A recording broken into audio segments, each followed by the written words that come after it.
Un niño de la calle, sostenido solo por la fe que heredó de su madre, sobrevive con un corazón puro y lleno de esperanza. Cuando el hijo de un empresario cruel recibe un diagnóstico terminal, los caminos de estos dos mundos opuestos se cruzan de forma inesperada. Y es a través de una simple oración que ocurre un milagro, cambiando vidas, sanando heridas e iniciando una transformación que resonará en todo el país. El sol naciente pintaba el cielo de Buenos Aires con tonos anaranjados mientras Miguel, un niño de apenas 8 años, despertaba debajo del viaducto de la Boca. Sus ojos almendrados, grandes y expresivos, observaban el movimiento de los primeros autobuses del día. El chico se estiró sobre el cartón que le servía de colchón, sintiendo el estómago quejarse de hambre. Hacía 2 días que no comía adecuadamente, solo restos de comida que conseguía en la parte trasera de las cafeterías del centro.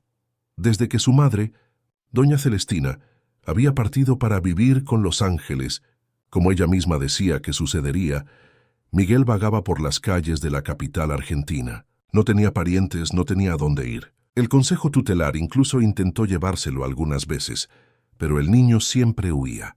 No quería ser separado de los recuerdos de su madre, del lugar donde había crecido, aunque fuera debajo de puentes y viaductos. «Buenos días, señor», murmuró Miguel mirando al cielo como su madre le había enseñado. «Gracias por un día más de vida». Aquella fe inquebrantable era su mayor tesoro, herencia de Celestina. Incluso en las noches más frías o en los días de hambre más intensa, Miguel mantenía la certeza de que Dios lo protegía. «Incluso en los momentos más oscuros, hijo, Dios está sosteniendo tu mano», decía Celestina, y Miguel nunca dudó de ello, ni siquiera cuando se vio completamente solo. El niño organizó su pequeño conjunto de pertenencias, una mochila rota con una muda de ropa, un rosario de cuentas azules que había pertenecido a su madre, y una foto descolorida donde aparecían los dos, sonriendo frente a la iglesia de San Francisco. Colocó todo en su espalda y partió hacia su punto habitual, el semáforo de la avenida 9 de Julio, zona noble de la ciudad, donde ejecutivos en coches lujosos se detenían con desgana en los semáforos en rojo. Mientras Miguel caminaba hacia su destino, al otro lado de la ciudad, en el lujoso complejo residencial Nordelta, Santiago Vasconcelos despertaba en su cama king size. El empresario de 45 años, dueño de Vasconcelos Incorporaciones, una de las constructoras más grandes del país, abrió los ojos irritado con el despertador. «Apaga esa porquería, Débora», ya gritó a su esposa que dormía a su lado. Débora Vasconcelos, de 42 años, se despertó asustada y rápidamente silenció el aparato. Acostumbrada a los arrebatos de su marido, solo murmuró un disculpa y se levantó para iniciar su rutina, dejando a Santiago refunfuñando solo en la cama. En la habitación de al lado, Pedro, el hijo de 10 años de la pareja, ya estaba despierto desde hacía horas. Sentado en su silla de ruedas adaptada, observaba el amanecer por la ventana panorámica que ofrecía una vista privilegiada del Río de la Plata. Sus ojos, idénticos a los de su madre, reflejaban una sabiduría que contrastaba con su edad. Pedro era conocido por su sensibilidad y por una sonrisa que iluminaba cualquier ambiente, a pesar de su condición física. 2 años antes, durante un paseo en lancha, Santiago, conduciendo a alta velocidad, y después de varias copas de whisky, perdió el control y colisionó con otra embarcación. Pedro, que estaba en la proa, fue lanzado y sufrió una lesión medular que lo dejó paralizado de la cintura para abajo. Santiago nunca asumió la responsabilidad por el accidente, prefiriendo culpar al piloto de la otra lancha o a las condiciones del mar. Jamás pidió perdón a su hijo, tratando su condición como un inconveniente, algo que manchaba la imagen de perfección que había construido para su familia. «Buenos días, mi ángel», dijo Débora entrando en la habitación de su hijo y besándole la frente. «¿Dormiste bien?» «Sí, mamá. Estaba esperando que te despertaras para ayudarme con el baño». Débora sonrió, admirando la dulzura de su hijo que, a pesar de todo lo que había pasado, nunca demostraba amargura. Mientras ayudaba a Pedro con su higiene matutina, lo escuchaba hablar sobre los libros que estaba leyendo sobre las estrellas que había observado la noche anterior con su telescopio, sobre sus sueños de un día convertirse en astrónomo. Al otro lado de la puerta, Santiago pasaba apurado, gritando órdenes por teléfono, sin siquiera detenerse para saludar a su hijo. Su voz resonaba por la mansión, intimidando a los empleados y dejando un rastro de tensión por donde pasaba. No me importa si la obra está atrasada. Quiero ese terreno desocupado para mañana. Use la policía, use lo que sea necesario, pero saque a esa gente de allí. La empresa de Santiago era conocida por prácticas agresivas de expansión, incluyendo expropiaciones controvertidas en áreas de comunidades desfavorecidas. Su nombre era sinónimo de poder en Buenos Aires, pero también de crueldad. Los empleados lo temían, los competidores lo odiaban, los políticos lo adulaban a cambio de generosas contribuciones. Mientras Santiago bajaba para el desayuno, preparado por doña Josefa, el ama de llaves que servía a la familia desde hacía décadas, Débora ayudaba a Pedro a vestirse. Luego lo llevó al comedor, donde el ambiente inmediatamente se puso tenso con la presencia del padre. «Pedro, siéntate derecho», reprendió Santiago, sin levantar los ojos del periódico. «Esa postura es horrible». Pedro se ajustó en la silla adaptada, intentando satisfacer a su padre. Débora se mordió el labio, conteniendo las ganas de defender a su hijo.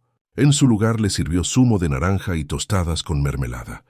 «Santiago, no olvides que hoy Pedro tiene consulta con el doctor Mauricio Fuentes a las 14 hecha», le recordó Débora. «No podré ir. Tengo una reunión importante con el secretario de Obras», respondió secamente, aún sin mirar a la familia. «Pero prometiste que irías esta vez. Pedro se pone muy feliz cuando acompañas las consultas». Santiago finalmente levantó los ojos irritado. «Ya dije que no puedo ir. ¿No entiendes que tengo una empresa que dirigir? ¿Que mantengo todo este lujo?», señaló el ambiente a su alrededor. «Lleva al mocoso tú misma». Pedro bajó la mirada, dolido por las palabras de su padre. Débora colocó la mano sobre el hombro de su hijo, transmitiéndole apoyo silencioso. «Está bien, papá», dijo Pedro con voz suave. «Entiendo que estás ocupado». La bondad de Pedro solo irritaba aún más a Santiago, quien veía en la mansedumbre de su hijo una debilidad, un reflejo opuesto de lo que consideraba ser la fuerza de su propio carácter. Terminó su café en silencio y salió sin despedirse, dejando atrás el clima pesado que su presencia siempre provocaba. Débora, como hacía todas las mañanas después de la salida de su marido, se dirigió al pequeño altar que mantenía discretamente en su habitación. Se arrodilló, encendió una vela e inició sus plegarias, pidiendo por la transformación del corazón de Santiago y por la salud de su hijo. Mientras tanto, Miguel ya estaba posicionado en el semáforo de la avenida 9 de Julio. Con su sonrisa genuina y ojos esperanzados, se acercaba a los coches detenidos en el semáforo en rojo, ofreciéndose a limpiar los parabrisas a cambio de algunas monedas. Algunos conductores lo ignoraban. Otros hacían gestos para que se alejara, pero ocasionalmente alguien le ofrecía una moneda o incluso un bocadillo. Lo que nadie sabía es que Miguel, siempre que recibía algo, lo compartía con otros indigentes, especialmente los mayores o enfermos. Su generosidad era conocida entre la población invisible de las calles de Buenos Aires. El niño ángel, lo llamaban algunos, por la bondad que parecía no inmutarse ante las dificultades. En aquella mañana cálida de septiembre, los caminos de Miguel y la familia Vasconcelos aún no se habían cruzado, pero el destino ya comenzaba a tejer los hilos que pronto entrelazarían sus vidas de maneras inesperadas. Si esta historia te interesó, no olvides suscribirte a nuestro canal y dinos de qué ciudad nos estás viendo. Continuamos. Prometo que esta va a ser la mejor historia que vas a escuchar en tu vida. La consulta de Pedro con el doctor Mauricio Fuentes, neurólogo pediátrico renombrado en el Hospital Alemán de Buenos Aires, transcurría normalmente. Débora observaba atentamente, mientras el médico evaluaba los reflejos de su hijo, hacía preguntas sobre sensaciones y movimientos. La rutina era conocida. Cada 3 meses, la misma secuencia de exámenes, las mismas esperanzas silenciosas, los mismos resultados desalentadores. ¿Alguna novedad, Pedro? ¿Sentiste algo diferente en las piernas últimamente? Preguntó el médico con el martillo de reflejos en la mano. No, doctor. Todo igual, respondió el niño con su habitual sonrisa conformada. Sin embargo, al final de la consulta, cuando el médico medía los latidos cardíacos de Pedro, su expresión cambió. Frunciendo el ceño, el doctor Mauricio Fuentes reposicionó el estetoscopio varias veces, escuchando atentamente. ¿Está todo bien, doctor?, preguntó Débora percibiendo el cambio en el semblante del médico. Pedro, ¿has sentido cansancio últimamente? Falta de aire al hacer esfuerzos. El niño intercambió una mirada con su madre antes de responder. Un poco, sí, creí que era normal. Débora se adelantó. Ha estado durmiendo más de lo normal, y anoche tuvo un episodio de sudor frío, incluso con el aire acondicionado apagado. El doctor Mauricio Fuentes hizo algunas anotaciones en su historial y luego miró directamente a Débora. Me gustaría hacer algunos exámenes adicionales, por precaución. ¿Exámenes? ¿Qué tipo de exámenes? El tono de preocupación en la voz de Débora era evidente. Un electrocardiograma, ecocardiograma y algunos análisis de sangre, solo para descartar cualquier complicación. 2 horas después, Pedro estaba acostado en la máquina de resonancia magnética, mientras Débora aguardaba ansiosamente en la sala de espera. Su celular sonó, era Santiago. Ella dudó pero contestó. ¿Todavía están en esa consulta? ¿Qué demora es esa? Santiago, estamos haciendo algunos exámenes extra. El doctor Mauricio Fuentes notó algo en el corazón de Pedro que lo dejó preocupado. Hubo un breve silencio al otro lado de la línea. ¿Qué tipo de cosa? Aún no lo sé. Estamos esperando los resultados. Por primera vez en mucho tiempo, Débora percibió preocupación genuina en la voz de su marido. Estaré allí en 20 minutos. Para su sorpresa, Santiago realmente apareció en el hospital, abandonando la importante reunión con el secretario de Obras. Mientras esperaban, él caminaba de un lado a otro en la sala de espera, visiblemente agitado, algo inusual para un hombre que siempre se enorgullecía de su control emocional. Cuando el doctor Mauricio Fuentes finalmente llamó a la pareja a su consultorio, dejando a Pedro con una enfermera, su expresión era grave. En el consultorio mostró imágenes del corazón de Pedro en el monitor de la computadora. Señor y señora Vasconcelos, identifiqué una anomalía en la estructura cardíaca de Pedro. Es una condición rara llamada miocardiopatía hipertrófica no obstructiva. Básicamente, las paredes del corazón están anormalmente engrosadas, dificultando el bombeo adecuado de la sangre. Débora se llevó las manos a la boca, ahogando un sollozo. Santiago, aún de pie, se apoyó en la pared, sintiendo las piernas flaquearle. «Doctor, ¿esto tiene cura?», preguntó con una voz que no parecía la suya. «Lamentablemente, estamos ante un cuadro muy raro y grave. En el caso específico de Pedro, la condición está progresando de forma extremadamente agresiva. Los exámenes muestran que el funcionamiento cardíaco ya está comprometido en más del 70%. ¿Y qué podemos hacer? ¿Cirugía? ¿Trasplante? Diga lo que sea necesario, doctor. El dinero no es problema». Santiago habló rápidamente, la desesperación finalmente rompiendo su fachada de hombre inquebrantable. «Señor Vasconcelos, no es una cuestión de recursos. Esta variante específica no responde a los tratamientos convencionales. Un trasplante sería considerado solo en último caso, pero el estado actual de Pedro, combinado con su condición neurológica previa, lo convierte en un candidato de alto riesgo para el procedimiento. ¿Cuánto tiempo le queda?», Jean Débora preguntó entre lágrimas. El médico bajó la mirada brevemente.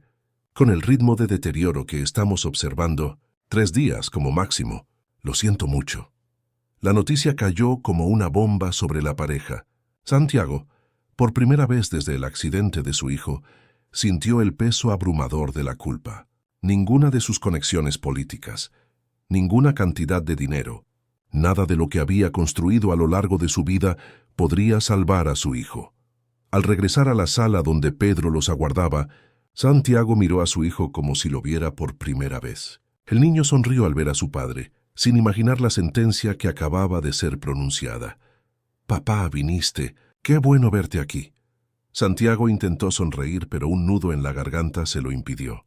Se limitó a hacer un gesto afirmativo con la cabeza, mientras Débora se acercaba a su hijo, disimulando las lágrimas.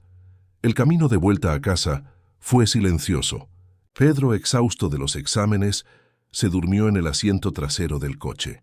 Débora sostenía su mano, como si temiera que pudiera partir en cualquier momento. Santiago conducía mecánicamente, su mente un torbellino de pensamientos y emociones que nunca se había permitido sentir. Al llegar a casa, Santiago cargó a su hijo en brazos hasta la habitación, algo que no hacía desde que Pedro era pequeño. El chico, aún somnoliento, sonrió al sentir los brazos fuertes de su padre. «Gracias, papá», murmuró antes de dormirse de nuevo en su cama. Santiago se quedó paralizado, observando a su hijo dormir. ¿Cómo pudo haber sido tan ausente? ¿Cómo pudo haber sido tan duro con aquel niño que, a pesar de todo, aún lo miraba con amor y admiración? Dejando la habitación, encontró a Débora en el pasillo apoyada en la pared llorando silenciosamente. «¿Por qué, Santiago? ¿Por qué nuestro hijo?» Ella sollozó. Sin responder, Santiago bajó las escaleras apresuradamente y salió de la mansión. Necesitaba aire, necesitaba pensar, necesitaba hacer algo, cualquier cosa para impedir lo inevitable. Entró en su Porsche Cayenne y aceleró por las calles de Buenos Aires sin destino cierto. Su mente repasaba cada especialista que conocía, cada contacto internacional que podría consultar. Llamó a médicos en Santiago, en Estados Unidos, en Suiza. Todos decían lo mismo. Sin ver al paciente personalmente, no podían opinar. Aún así, por la descripción, el pronóstico parecía realmente grave. Perdido en sus pensamientos desesperados, apenas notó cuando el semáforo de la avenida 9 de Julio se puso en rojo. Frenó bruscamente, irritado con este nuevo obstáculo. Fue entonces cuando vio a Miguel acercándose con su paño y su sonrisa esperanzada. «¿Limpio su cristal, señor?», preguntó el niño. En condiciones normales, Santiago lo habría ignorado o expulsado al niño con palabras duras. Pero en aquel momento, la visión de aquel niño de la calle, aparentemente de la misma edad que Pedro, con ropa gastada y ojos brillantes, fue como un insulto del destino. ¿Cómo aquel mocoso despeinado podía estar allí sano mientras su hijo estaba condenado? «¡Sal de aquí, mocoso!». «¿No ves que tengo prisa?», gritó Santiago bajando la ventanilla. Miguel retrocedió un paso, pero mantuvo la sonrisa. «Disculpe, señor, que Dios lo bendiga de todos modos». Algo en aquellas palabras, en aquella bendición no solicitada, hizo que Santiago explotara. «¿Dios qué Dios? ¿Dónde está su Dios cuando niños inocentes sufren? Mírate, un mocoso sucio, abandonado, viviendo de limosnas. ¿Qué bendición es esa que tienes, eh? Quítate de mi vista antes de que te atropelle». El semáforo se abrió y Santiago arrancó con el coche, dejando a Miguel atrás, atónito con la explosión de ira. El niño de la calle, sin embargo, no sintió ira. Sintió solo compasión por aquel hombre claramente atormentado, por algún dolor profundo. «Señor, cuida de él, sea lo que sea que esté hiriendo su corazón», murmuró Miguel, antes de seguir hacia el siguiente coche. Mientras tanto, Santiago conducía sin rumbo por la ciudad, eventualmente estacionando en la costanera de Puerto Madero. Salió del coche y caminó hasta la orilla, donde se dejó caer en la arena mirando al río. Por primera vez en años, desde la infancia quizás, sintió lágrimas quemar sus ojos. De vuelta en la mansión, Débora estaba arrodillada en su altar, rezando con una intensidad nunca antes sentida. «Señor, si quieres llevar a alguien, llévame a mí, pero salva a mi hijo, por favor. Envía un ángel, envía un milagro». Aquella misma noche, exhausto de tanto vagar por la ciudad, Miguel se durmió debajo del toldo de una tienda cerrada en el centro.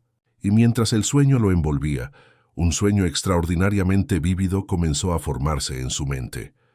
En el sueño, Miguel se encontraba envuelto en una luz dorada y cálida. Delante de él, una figura luminosa hablaba con una voz que parecía venir de todas partes y de ningún lugar al mismo tiempo. «Miguel, hijo de Celestina, niño de fe inquebrantable, escucha con atención». El niño, sin miedo, solo asintió, reconociendo de alguna manera la presencia divina ante él. «Aquel hombre que hoy te trató con dureza tiene un hijo que sufre, un niño puro de corazón que está perdiendo su luz terrenal. Debes ir a él y orar por su curación. Pero, Señor, respondió Miguel en el sueño, ¿cómo voy a encontrarlo? No sé quién es ese hombre ni dónde vive. Sigue tu corazón, Miguel. La fe que habita en ti te guiará. Cuando lo encuentres, no temas el rechazo. Solo haz lo que tu madre te enseñó. Ora con amor y entrega todo en mis manos. La luz comenzó a disiparse y la voz se volvió más distante. Pero antes de desaparecer completamente, dijo, recuerda, Miguel, así como tu madre te decía, incluso en los momentos más oscuros, estoy sosteniendo tu mano. Miguel se despertó sobresaltado, el corazón latiéndole fuerte. Ya era madrugada, pero las estrellas aún brillaban en el cielo de Buenos Aires. Sin duda alguna sobre la autenticidad del sueño, el niño recogió sus pocas pertenencias y comenzó a caminar. No sabía a dónde iba, pero confiaba en que sería guiado. En otro punto de la ciudad, en el hospital alemán, Pedro había sido internado de urgencia tras un episodio de arritmia cardíaca. Conectado a monitores que pitaban constantemente, el niño dormía un sueño inquieto, mientras Débora velaba a su lado, las manos entrelazadas en oración continua. Santiago llegó al hospital alrededor de las 4 de la mañana, el rostro marcado por una noche sin dormir. Al ver a su hijo en ese estado, algo dentro de él finalmente se rompió. Se acercó lentamente a la cama y por primera vez realmente miró a Pedro. No como el recordatorio de su fracaso o como el heredero imperfecto de su imperio, sino como su hijo, su carne, el niño que un día sostenía en sus brazos con orgullo. Débora, su voz estaba ronca, ve a descansar un poco. Yo me quedo con él. Sorprendida con la actitud de su marido, Débora dudó. ¿Estás seguro? Sí, necesito quedarme con él. Reacia pero exhausta, Débora se dirigió a la pequeña sala de espera reservada para familiares de pacientes, donde se acostó en un sofá incómodo. Solo con su hijo, Santiago arrastró una silla cerca de la cama y se sentó. Después de un largo momento de silencio, comenzó a hablar en voz baja. Hijo, yo no sé si puedes oírme, pero hay algo que necesitaba haber dicho hace mucho tiempo. Su voz se quebró y respiró hondo antes de continuar. Aquel accidente fue mi culpa. Bebí demasiado, fui imprudente, y tú pagaste el precio. Nunca me perdoné por eso, pero en lugar de admitirlo, transformé mi culpa en ira. Ira de mí mismo, de la vida, incluso de ti, como si tu condición fuera un recordatorio constante de mi fracaso como padre.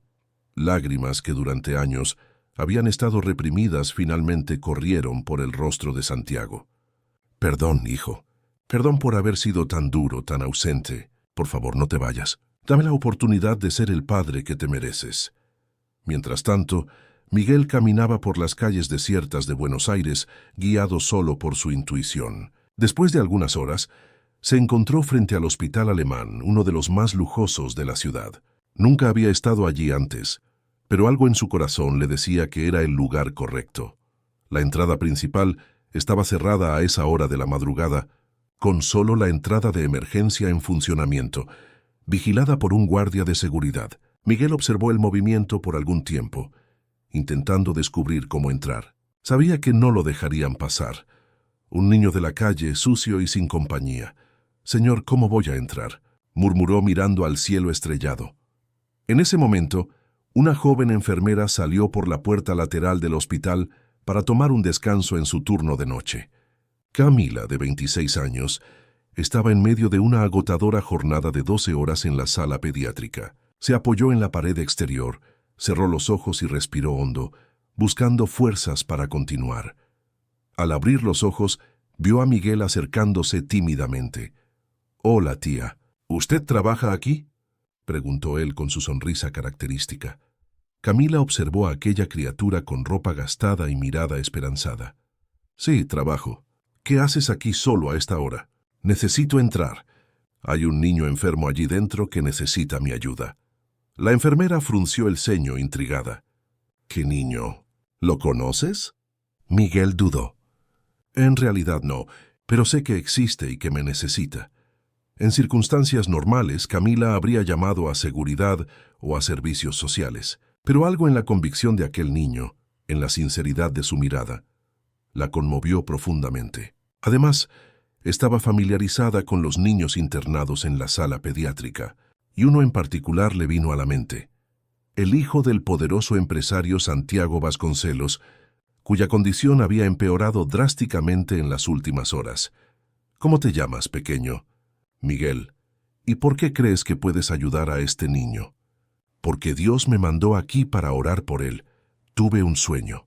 Camila no era particularmente religiosa, pero había crecido en una familia de tradiciones espirituales.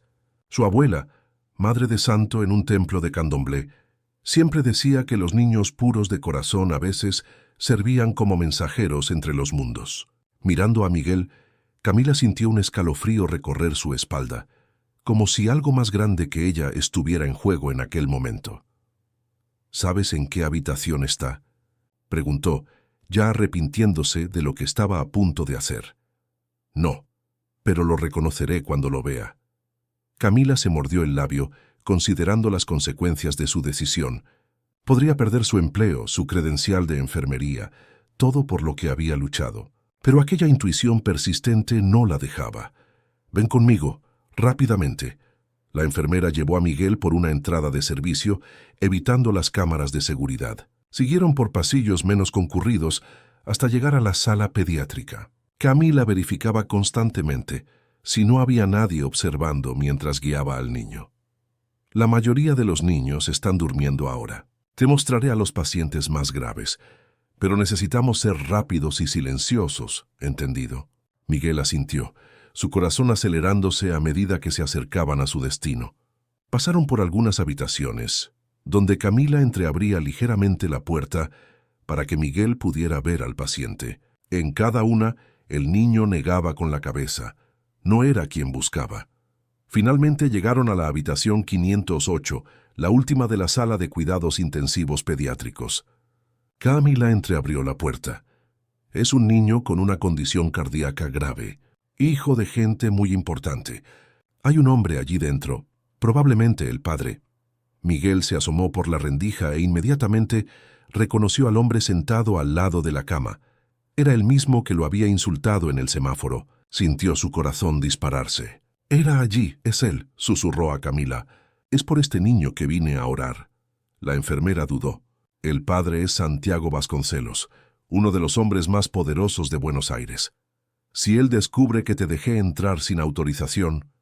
«No se preocupe, tía. Él no le hará daño, lo prometo». Algo en la confianza de Miguel le dio valor a Camila. Abrió más la puerta y entró con Miguel justo detrás. «¿Señor Vasconcelos?», llamó suavemente. Santiago levantó el rostro revelando ojos rojos e hinchados. «¿Qué pasa, enfermera? ¿Sucedió algo?» «No, señor. Está todo bajo control. Pero hay alguien aquí que insiste en ver a su hijo». Fue entonces cuando Santiago notó la pequeña figura detrás de Camila. Sus ojos se abrieron de par en par al reconocer al niño del semáforo. «¿Qué diablos hace este mocoso aquí?», vociferó levantándose. «¿Cómo dejó entrar a este chiquillo? Llame a seguridad ahora mismo». Miguel, sin embargo, no retrocedió. Con pasos decididos, se acercó a la cama donde Pedro dormía. El niño enfermo abrió los ojos en ese exacto momento, como si sintiera la presencia del visitante inesperado. «Papá». «¿Quién es él?», preguntó Pedro con voz débil. Santiago agarró el brazo de Miguel, listo para arrastrarlo hacia afuera. «Nadie. Un intruso que ya se va». «Espere», pidió Pedro, sorprendiendo a todos. «Quiero que se quede». «¿Qué?». «No, Pedro, necesitas descansar. Este niño no debería estar aquí». «Por favor, papá. Solo un momento». Había algo en el tono de Pedro, una firmeza rara, que hizo que Santiago dudara. El empresario miró a su hijo, a Miguel, a la enfermera, sintiéndose acorralado. Por primera vez, la voluntad de su hijo prevalecía sobre la suya. 5 minutos. Concedió por fin, soltando el brazo de Miguel con un movimiento brusco. El niño de la calle se acercó a la cama de Pedro. Los dos se miraron profundamente, como si ya se conocieran. «Viniste a ayudarme, ¿verdad?», susurró Pedro. «Soñé contigo». Miguel sonrió, no sorprendido por la conexión espiritual que trascendía explicaciones racionales. «Sí, vine a orar por ti. ¿Puedo tomar tu mano?». Pedro extendió la mano pálida y frágil. que Miguel tomó entre las suyas, curtidas por la vida en las calles. El contraste no podía ser mayor. El hijo del magnate, rodeado de lujo y tecnología médica avanzada, y el niño sin hogar, cuya única riqueza era su fe inquebrantable. Cerrando los ojos, Miguel comenzó a orar en voz baja, palabras simples, desprovistas de cualquier teatralidad, pero cargadas de una convicción que hizo que todos en la habitación, Santiago, Camila e incluso Pedro, sintieran un inexplicable escalofrío. Señor, Miguel comenzó su oración.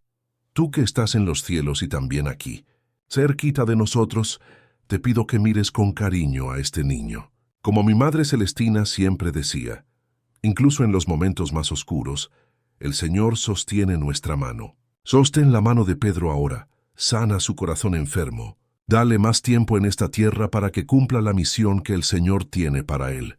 Amén.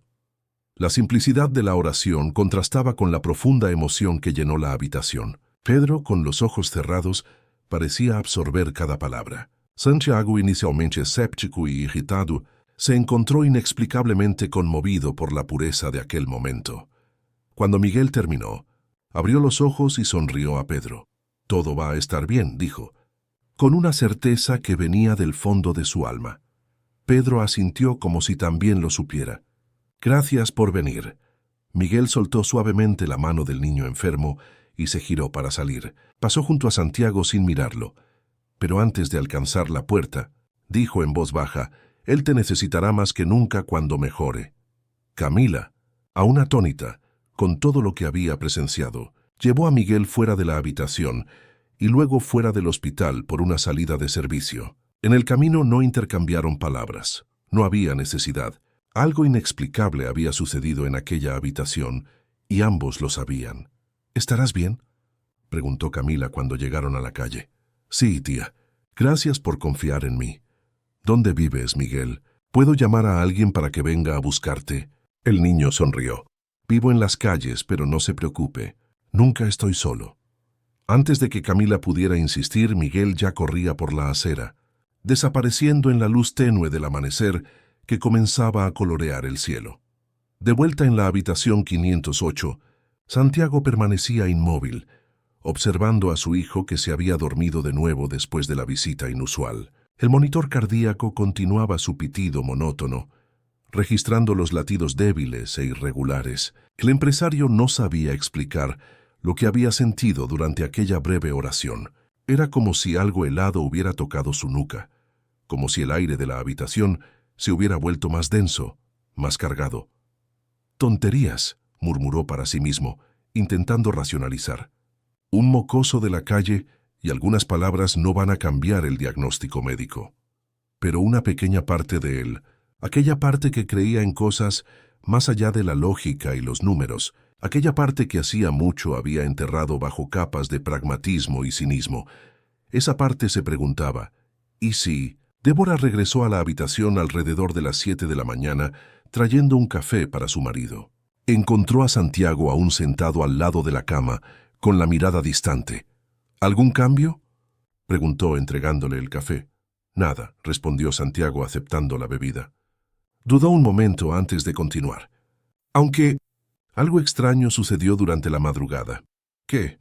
Santiago contó sobre la visita de Miguel, la reacción de Pedro, la oración. Con cada detalle que narraba, se sentía más ridículo por dar importancia al episodio. Esperaba que Débora reaccionara con escepticismo, pero para su sorpresa, los ojos de ella se llenaron de esperanza. «¿Un niño de la calle? ¿De unos 8 años?», preguntó inclinándose hacia adelante. «Santiago, esto no puede ser coincidencia. Yo oré pidiendo un ángel, un milagro». «No seas ingenua, Débora. Fue solo un chico de la calle, que una enfermera irresponsable dejó entrar. Me aseguraré de que la despidan hoy mismo». «No, Santiago. Por favor, no hagas eso. Ella puede haber sido el instrumento para traer ayuda a nuestro hijo». El empresario reviró los ojos, pero algo en la mirada suplicante de su esposa lo hizo ceder. «Está bien, pero eso no significa que le esté dando crédito a esta historia absurda». En ese momento, el doctor Mauricio Fuentes entró en la habitación para la visita matutina. Observó los monitores, examinó a Pedro brevemente y hizo algunas anotaciones. «Doctor, ¿cómo está?», preguntó Débora ansiosa. «Estable dentro de la gravedad. Los latidos continúan irregulares, pero no hubo un empeoramiento significativo durante la noche, lo cual ya es algo positivo». «Eso es bueno, ¿verdad?», insistió Débora, aferrándose a cualquier chispa de esperanza. «No debemos crear falsas expectativas, señora Vasconcelos. La condición sigue siendo extremadamente grave. Haremos algunos exámenes más esta mañana para evaluar la evolución». El médico salió, dejando a la pareja nuevamente a solas con su hijo que seguía durmiendo. Las horas pasaron lentamente. Enfermeras entraban y salían, verificando equipos, administrando medicamentos. Santiago hacía llamadas ocasionales a su empresa, delegando decisiones importantes, algo impensable hasta entonces. Alrededor de las 2 de la tarde, Pedro fue llevado para realizar nuevos exámenes. Mientras esperaban, Santiago y Débora permanecieron en la cafetería del hospital, casi sin intercambiar palabras. La tensión y el cansancio estaban estampados en sus rostros. «Si él», comenzó Santiago, pero no pudo completar la frase. Débora le tomó la mano. «No, ni lo pienses». «Pero si sucede, Débora, la culpa es toda mía. Primero el accidente que lo dejó paralítico, y ahora...». «No, Santiago, tú no causaste esta enfermedad cardíaca. Pero ¿y si es karma? ¿Y si es el universo castigándome por todo lo que hice mal? Por las personas que perjudiqué, por las comunidades que destruí para construir mis proyectos». Era la primera vez que Débora oía a su marido cuestionar sus propias acciones. Antes de que pudiera responder, el doctor Mauricio Fuentes apareció en la puerta de la cafetería, su rostro indescifrable. «Señor y señora Vasconcelos, ¿podrían acompañarme a mi consultorio, por favor?». El corazón de Santiago se hundió. Era eso, el final. El médico no daría la noticia de la partida de su hijo en medio de la cafetería. Tambaleándose ligeramente, siguió al médico con Débora a su lado, sosteniendo su mano con fuerza. En el consultorio, el doctor Mauricio Fuentes se sentó detrás de su mesa, mirando fijamente los papeles que tenía delante. Después de un largo momento de silencio, finalmente levantó la vista. «En más de 20 años de carrera médica, nunca he presenciado algo como esto», dijo lentamente. «Los nuevos exámenes muestran una mejora significativa en la función cardíaca de Pedro». «¿Mejora?», le repitió Débora, la voz temblorosa. «Sí, el grosor de las paredes del corazón se redujo aproximadamente un 15% desde ayer. Los latidos son más regulares. Es como si el proceso de la enfermedad no solo se hubiera estancado, sino que hubiera retrocedido». Santiago se inclinó hacia adelante, incrédulo. «¿Es eso posible?». «Científicamente, quiero decir». El médico abrió las manos en un gesto de perplejidad. «¿Sinceramente? No, al menos no en la literatura médica que conozco. Esta variante específica de miocardiopatía es degenerativa por naturaleza. Nunca hubo un caso documentado de regresión espontánea». «Entonces, lo que usted está diciendo es que...». Débora dejó la frase en el aire, temiendo que expresar la esperanza en palabras pudiera de alguna manera romperla. «Lo que estoy diciendo, señora Vasconcelos, es que no tengo una explicación médica para lo que está sucediendo. Necesitamos seguir monitoreando, hacer más exámenes, pero...». Dudó antes de continuar. «Si la mejora continúa a este ritmo, quizás, y enfatizo quizás, tengamos que reconsiderar el pronóstico». Lágrimas de alivio corrieron por el rostro de Débora. Santiago, sin embargo, permaneció en shock, incapaz de procesar completamente lo que acababa de escuchar. «¿Puedo ver los exámenes?», pidió su lado analítico asumiendo el control. El doctor Mauricio Fuentes giró la pantalla de la computadora, mostrando las imágenes comparativas del corazón de Pedro. Incluso para un lego, la diferencia era perceptible. «¿Cuándo podrá ir a casa?», preguntó Santiago, finalmente permitiéndose creer que quizás, solo quizás, su hijo tenía una oportunidad. «Es pronto para hablar de eso.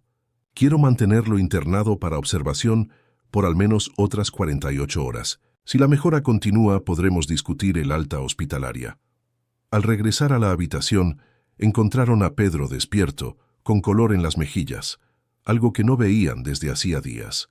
El niño sonrió al verlos. «Mamá, papá, tuve un sueño tan bonito», exclamó. «Soñé que estaba corriendo en un campo enorme, con flores de todos los colores, y mis piernas funcionaban. Podía sentir la hierba bajo los pies». Santiago y Débora intercambiaron miradas emocionadas. El empresario se acercó a la cama y, en un gesto que sorprendió a todos, incluido a sí mismo, abrazó a su hijo con fuerza. «Todo va a estar bien, hijo. Vas a estar bien». Las horas se transformaron en días. Cada nuevo examen traía resultados más sorprendentes que el anterior. La función cardíaca de Pedro continuaba mejorando a ritmo constante. Médicos de otros hospitales vinieron a visitarlo, intrigados con el caso que comenzaba a extenderse en los círculos médicos como el misterio del hospital alemán. En la mañana del tercer día después de la visita de Miguel, el doctor Mauricio Fuentes entró en la habitación con una amplia sonrisa, expresión rara en su rostro habitualmente serio. «Tengo excelentes noticias», anunció. «Los últimos exámenes muestran que el corazón de Pedro está funcionando con casi el 90% de su capacidad normal. El grosor de las paredes cardíacas continúa disminuyendo, acercándose a los patrones considerados saludables». Eso significa... Si Débora apenas podía contener la emoción. Esto significa que si todo continúa así, Pedro podrá ir a casa mañana. La noticia fue recibida con llantos de alegría. Pedro, más fuerte cada día, ya conseguía sentarse en la cama sin ayuda e incluso moverse a su silla de ruedas con mínima asistencia. Mientras Débora ayudaba a su hijo con el almuerzo, Santiago permanecía quieto junto a la ventana, perdido en sus pensamientos. Las palabras del niño de la calle resonaban en su mente. «Él te necesitará más que nunca cuando mejore». Una decisión se formó en su corazón. Necesitaba encontrar a aquel niño, no solo para agradecer, sino para entender, para intentar comprender cómo una simple oración podría haber cambiado todo. Aquella misma tarde, mientras Pedro descansaba bajo el cuidado de Débora, Santiago dejó el hospital determinado. Condujo su Porsche Cayenne lentamente por las calles donde los semáforos solían reunir a niños que limpiaban parabrisas. En cada semáforo en rojo, examinaba atentamente los rostros de los niños, sin encontrar a Miguel. Después de 2 horas de búsqueda infructuosa, Santiago se detuvo en una panadería y abordó a un vendedor de caramelos que estaba en la acera. «Estoy buscando a un niño de la calle. Se llama Miguel. Tiene unos 8 años, siempre usa un rosario azul en la muñeca». El vendedor, desconfiado, se encogió de hombros. «Hay muchos mocosos por ahí, doctor. No conozco a ningún Miguel». Santiago sacó algunos billetes de 100 pesos de la cartera. «Si lo encuentra o escucha hablar de él, esta es mi recompensa». Continuó su búsqueda, extendiendo la oferta a vendedores ambulantes, cuidadores de coches, otros niños de la calle. En cada punto, dejaba su tarjeta y la promesa de dinero por información sobre Miguel. Al anochecer, frustrado pero no derrotado, Santiago regresó al hospital. Al entrar en la habitación de Pedro, encontró a su hijo despierto, hojeando un libro sobre astronomía. «Papá, el doctor dijo que puedo ir a casa mañana». Santiago sonrió, maravillado con la energía renovada del niño. «Eso es genial, hijo. Estamos preparando todo para recibirte». Se sentó en el borde de la cama y dudó antes de preguntar. «Pedro, ¿te acuerdas de aquel niño que vino aquí? El que rezó por ti». Los ojos de Pedro brillaron. «Miguel, claro que me acuerdo. Fue muy amable conmigo. ¿Qué sentiste cuando él rezó?» Pedro pensó por un momento. «Fue extraño, papá. Cuando me tomó la mano, sentí un calor que comenzó en los dedos y fue subiendo por el brazo hasta llegar al pecho. Era como si alguien hubiera encendido una luz dentro de mi corazón». Hizo una pausa, buscando las palabras correctas. «¿Y sabes lo más extraño? Mientras él rezaba, yo veía a su madre detrás de él, como si nos estuviera bendiciendo a los dos».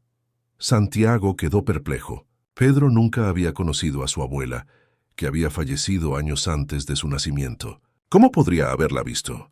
«Pedro, ¿tú viste a tu abuela Lourdes?» «Mi madre». «No, papá, a la madre de él, de Miguel. Él me contó que ella se había ido a vivir con los ángeles, pero que aún lo cuidaba desde allí. En mi sueño, Yo veía a una señora de piel oscura con una sonrisa muy bonita vestida de blanco. Ella estaba detrás de Miguel con las manos en sus hombros.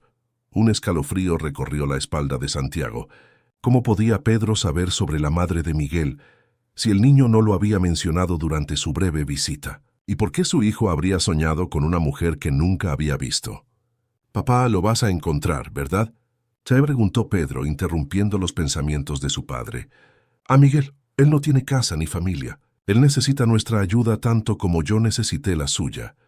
La simplicidad y sabiduría en las palabras de su hijo conmovieron profundamente a Santiago. «Sí, Pedro, lo encontraré, lo prometo». Durante los días siguientes, mientras Pedro se readaptaba a la rutina en casa, recuperando fuerzas de forma casi milagrosa, Santiago intensificó su búsqueda de Miguel. Contrató investigadores privados, ofreció recompensas, recorrió personalmente albergues y puntos conocidos de concentración de indigentes. En ese periodo, algo extraño comenzó a suceder con Pedro. Una mañana, mientras estaba siendo transferido de su cama a la silla de ruedas, el niño exclamó: «¡Mamá! Sentí mi pierna». Débora, incrédula, observó mientras Pedro se concentraba intensamente.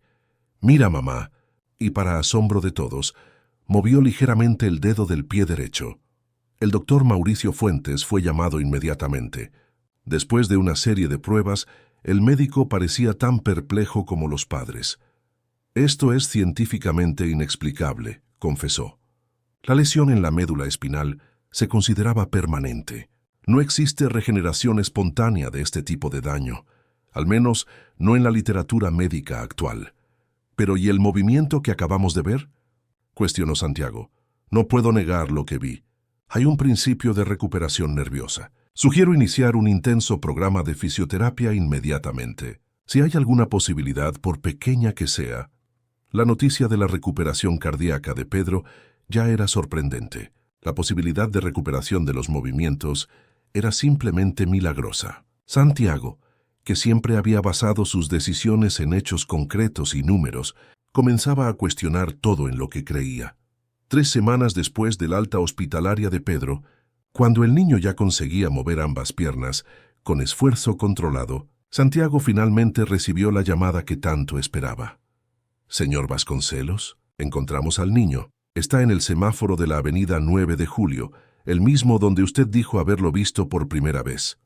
Santiago apenas esperó a que el investigador terminara la frase. Tomó las llaves del coche y salió apresuradamente gritando a Débora que volvería pronto.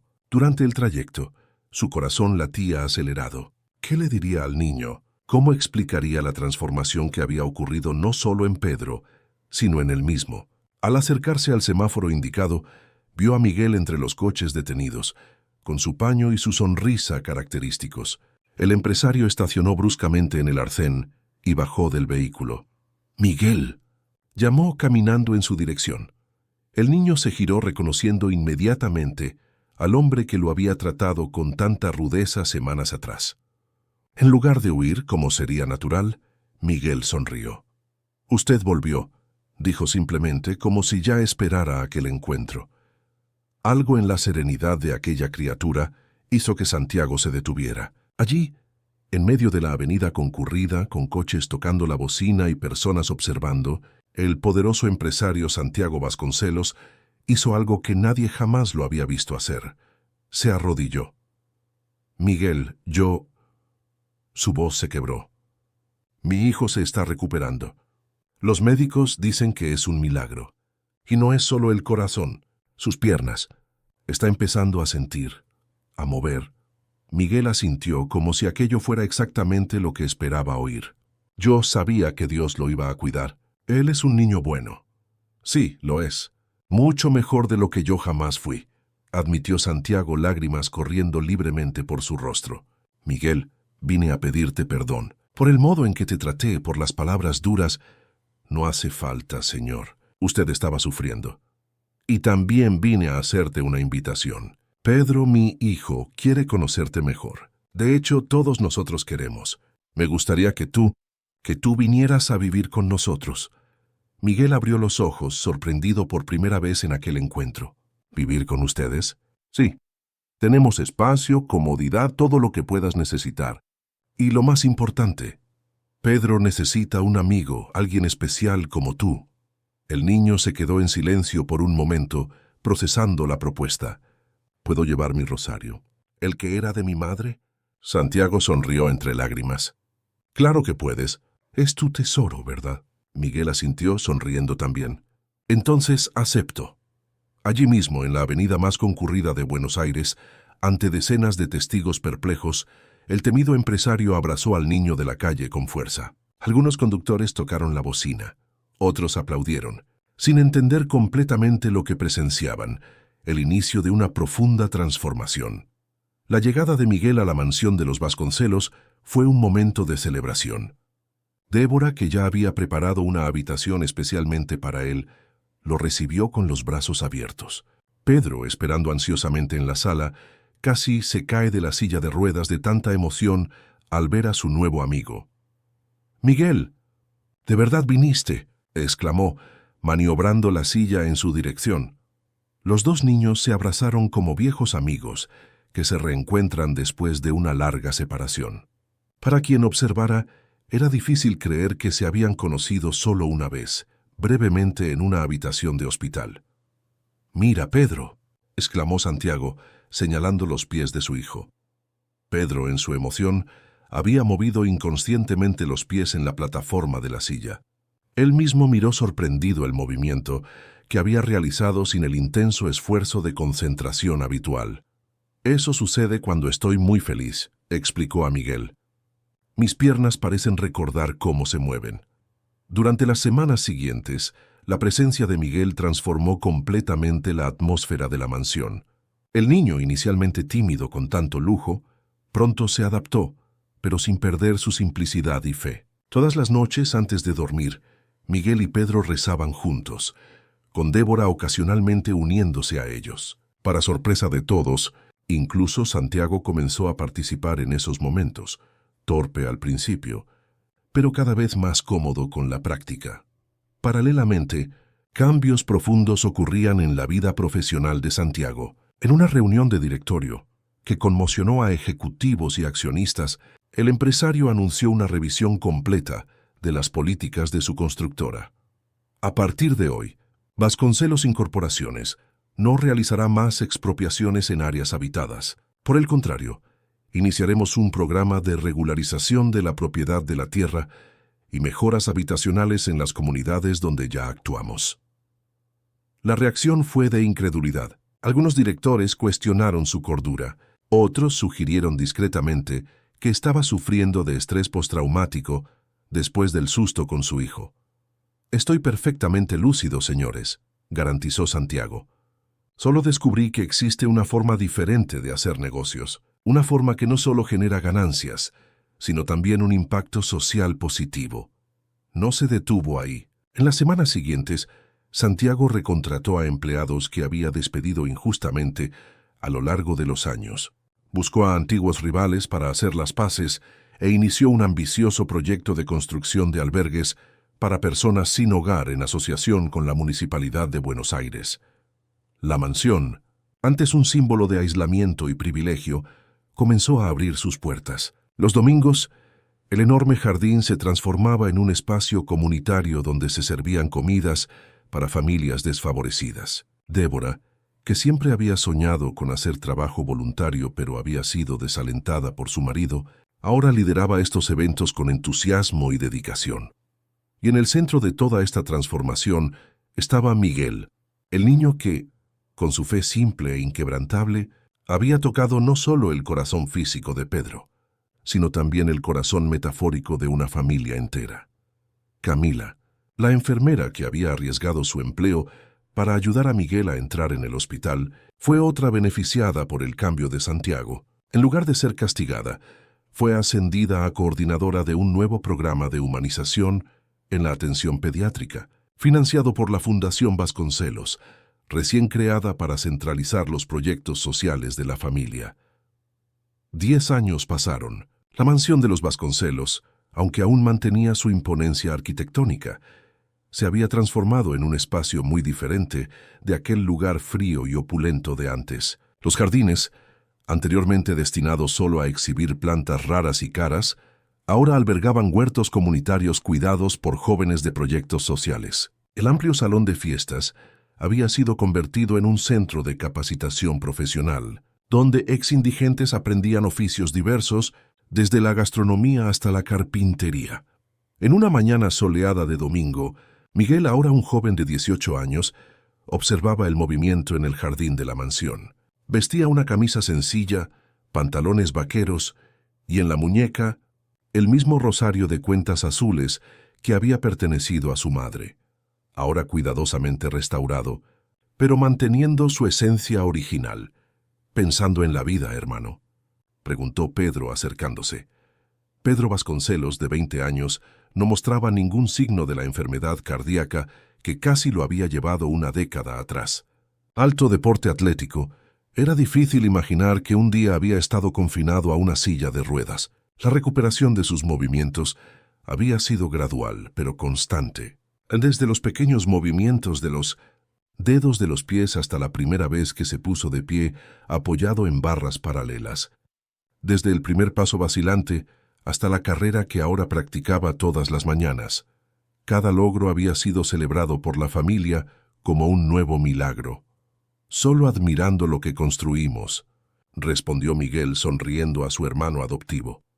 La adopción oficial de Miguel por los Vasconcelos había ocurrido un año después de su llegada a la mansión. El proceso había sido sorprendentemente simple, como si todas las barreras burocráticas se abrieran milagrosamente. Miguel Celestino Vasconcelos, como pasó a llamarse legalmente, nunca olvidó sus orígenes, ni permitió que su nueva familia los olvidara. Fue por insistencia de él que la primera iniciativa social de Santiago fue la construcción de un albergue para niños en situación de calle. «Papá te está buscando», dijo Pedro, «algo sobre la inauguración del nuevo centro comunitario mañana». Miguel asintió y se dirigió a la oficina de Santiago. En el camino, saludó a empleados y voluntarios que circulaban por la propiedad. Todos lo conocían, respetaban su historia y admiraban al joven en que se había transformado, equilibrado, maduro, con una sabiduría que parecía trascender su edad. Santiago Vasconcelos, ahora con 55 años y algunos cabellos grises en las sienes, estaba inclinado sobre planos arquitectónicos cuando Miguel entró. Al ver a su hijo adoptivo, su rostro se iluminó. «Miguel, justo estaba revisando los últimos detalles para mañana. Quería tu opinión sobre el nombre». El Centro Comunitario Celestina, bautizado en honor a la madre de Miguel, sería el mayor complejo social jamás construido por la Fundación Vasconcelos. Ubicado en el mismo barrio de La Boca donde Miguel había vivido en las calles, el centro ofrecería educación, salud, cultura y capacitación profesional para miles de familias. «El nombre está perfecto, papá», respondió Miguel emocionado. «Mamá estaría muy orgullosa». Santiago se levantó y abrazó a su hijo. «No, Miguel, ella estaría orgullosa de ti, de todo lo que hiciste, de todo lo que te convertiste».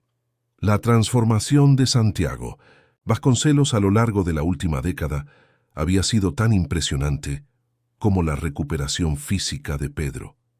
El empresario implacable había dado lugar a un hombre de negocios ético y socialmente responsable. Vasconcelos Incorporaciones, antes conocida por sus métodos agresivos, ahora era referencia en vivienda social y revitalización urbana sostenible. Proyectos de vivienda popular con dignidad reemplazaron los lujosos complejos residenciales que solo los más ricos podían comprar. «¿Ya hablaste con tu hermano sobre la universidad?», preguntó Santiago volviendo a sentarse. Miguel sonrió. «Todavía no. Estoy esperando el momento adecuado». Pedro estaba a punto de iniciar la carrera de medicina en la Universidad de Buenos Aires. Su sueño era convertirse en cardiólogo pediátrico para ayudar a niños con condiciones similares a la que casi le quitó la vida. Lo que él aún no sabía era que Miguel había decidido seguir un camino diferente. «Se va a sorprender», comentó Santiago. «Todos pensaban que seguirías administración para asumir la fundación. Y voy a asumir la fundación. Solo que quiero hacerlo con una formación en trabajo social. Necesito entender profundamente a las personas que queremos ayudar». Santiago asintió orgulloso. El pragmatismo empresarial aún existía en él, pero ahora estaba templado por una comprensión más amplia del valor humano, algo que había aprendido de Miguel. La conversación fue interrumpida por Débora, que entró apurada en la oficina. No lo van a creer. Acabo de recibir una llamada de cadena nacional. Quieren hacer un reportaje especial sobre nuestra historia para el programa estelar. La historia de la familia Vasconcelos había ganado notoriedad nacional a lo largo de los años. El empresario despiadado que se había transformado después de un milagro que involucró a su hijo y a un niño de la calle. El chico paralítico que volvió a caminar. La mansión que se abrió a la comunidad. Todos estos elementos formaban una narrativa poderosa que inspiraba a personas en toda Argentina. ¿Otro reportaje? Se bromeó Miguel. Dentro de poco querrán hacer una telenovela sobre nosotros. Los tres rieron, pero había verdad en la broma. Varios programas de televisión ya habían contado su historia, siempre con enorme repercusión. Un periodista escéptico llegó a pasar una semana en la mansión, determinado a encontrar fallas o contradicciones en la narrativa de la transformación familiar. Salió de allí convertido, escribiendo una emocionante retractación en la que admitía haber sido conmovido por la autenticidad de lo que había presenciado. «Creo que deberíamos aceptar», dijo Santiago pensativo. «Cuantas más personas conozcan nuestra historia, más podremos inspirar cambios similares». A la mañana siguiente, la inauguración del Centro Comunitario Celestina atrajo a autoridades, celebridades y, lo más importante, a cientos de residentes locales. La ceremonia, deliberadamente simple, comenzó con palabras de Santiago. Este centro no es solo un edificio con servicios, es un símbolo de transformación, de la mía, de nuestra familia, y espero que sea también de la vida de muchos que pasen por aquí. Enseguida, para sorpresa de todos, invitó a Pedro y Miguel a discursar juntos. Los dos jóvenes, lado a lado, representaban la materialización del milagro que lo había cambiado todo. Pedro habló primero, emocionado. Hace 10 años yo estaba en una cama de hospital, con los médicos dándome solo 3 días de vida. Hoy estoy aquí, completamente sano, a punto de iniciar mis estudios en medicina para devolver lo que recibí. Cuando llegó el turno de Miguel, un silencio respetuoso se apoderó del público. Todos conocían su historia, el niño de la calle que, a través de su fe inquebrantable, había transformado no solo la vida de Pedro, sino de toda la familia Vasconcelos y, por extensión, de miles de personas impactadas por los proyectos sociales que nacieron de aquel encuentro improbable. No soy diferente de ninguno de los niños que viven en las calles de esta ciudad, comenzó Miguel con simplicidad. La única diferencia es que tuve la oportunidad que todos merecen tener. Este centro está dedicado a la memoria de mi madre, Celestina, que me enseñó que la fe verdadera no es pasiva, nos mueve a la acción, al amor práctico, a la transformación. Este será mi compromiso al asumir la dirección de la Fundación Vasconcelos. Garantizar que cada niño, cada familia en situación vulnerable tenga la oportunidad de reescribir su historia. Fue entonces cuando Miguel hizo el anuncio sorpresa, y es con inmensa alegría que comparto que, a partir del próximo mes, iniciaré mis estudios en trabajo social para mejor servir a nuestra comunidad. Los aplausos fueron interrumpidos por Pedro, visiblemente emocionado. Y yo tengo otro anuncio que hacer. En honor a mi hermano Miguel, decidí que, después de graduarme en medicina, dedicaré parte de mi tiempo a un proyecto de atención médica gratuita para niños en situación de calle. Porque sé que existen muchos Migueles por ahí esperando una oportunidad. La multitud estalló en aplausos. Santiago y Débora, observando a sus dos hijos, no podían contener las lágrimas de orgullo y gratitud. Después de la ceremonia, mientras los invitados recorrían las instalaciones del centro, un equipo de reportajes de cadena nacional se acercó para entrevistar a la familia. La reportera, visiblemente conmovida por la historia, hizo la pregunta que todos siempre hacían. «Miguel, ¿crees que fuiste realmente elegido por Dios para salvar a Pedro?» El joven sonrió, con aquella serenidad que lo caracterizaba desde niño. «No creo que fui elegido más que cualquier otra persona. Creo que todos estamos llamados a hacer la diferencia en la vida de los demás. La cuestión es, ¿estamos dispuestos a escuchar ese llamado y actuar? La entrevista continuó, pero esas palabras simples y profundas capturaron la esencia de toda la historia. Una historia que comenzó con un niño de la calle de fe inquebrantable y un empresario de corazón endurecido y que se transformó en un legado de compasión, servicio y esperanza. Aquella noche, después de que todos los invitados se hubieran marchado y el centro comunitario hubiera cerrado sus puertas para reabrir oficialmente al día siguiente, la familia Vasconcelos se reunió para una cena íntima. Santiago, Débora, Pedro y Miguel, unidos no por la sangre, sino por algo mucho más fuerte. «¿Sabes, Miguel?», dijo Santiago mientras saboreaban el postre. «Nunca te pregunté esto directamente, pero ¿crees que fue tu oración lo que curó a Pedro? ¿Lo que lo hizo volver a caminar?». Miguel reflexionó por un momento antes de responder. «No fue mi oración, papá. Fue nuestra fe. La mía que me llevó hasta el hospital aquella noche. La de Pedro, que creyó cuando le sostuve la mano. La de mamá Débora, que nunca dejó de rezar. Y la tuya, que ni siquiera sabías que tenías, pero que estaba allí esperando para despertar». Santiago asintió conmovido. «Bueno, sea lo que sea, lo cambió todo. Y seguirá cambiando». Levantó su copa en un brindis. «A la fe que transforma, a la fe que transforma». Repitieron todos al unísono. Y así, la historia que comenzó con un encuentro improbable en un semáforo de Buenos Aires continuaba desplegándose, tocando cada vez más vidas, inspirando cada vez más transformaciones, recordando a todos que el poder de la fe, cuando se une a la acción concreta, realmente puede cambiar el mundo. Mientras tanto, en el recién inaugurado Centro Comunitario Celestina, un pequeño niño de aproximadamente 8 años, que había participado en la ceremonia más temprano, miraba la gran foto de Miguel Niño que adornaba la entrada. Sus ojos brillaban con admiración y esperanza, mientras sostenía firmemente un pequeño rosario de cuentas verdes que había ganado de su abuela. «Un día seré como él», murmuró para sí mismo, sin saber que en ese exacto momento un nuevo ciclo de transformación apenas estaba comenzando.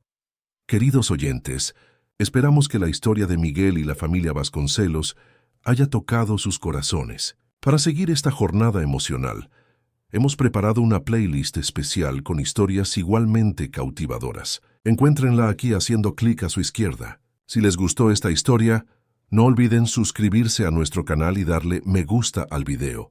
Todos los días traemos historias únicas que exploran la complejidad de la vida y el poder transformador de la fe y la compasión. No se pierdan nuestros próximos contenidos. Estamos ansiosos por leer sus comentarios.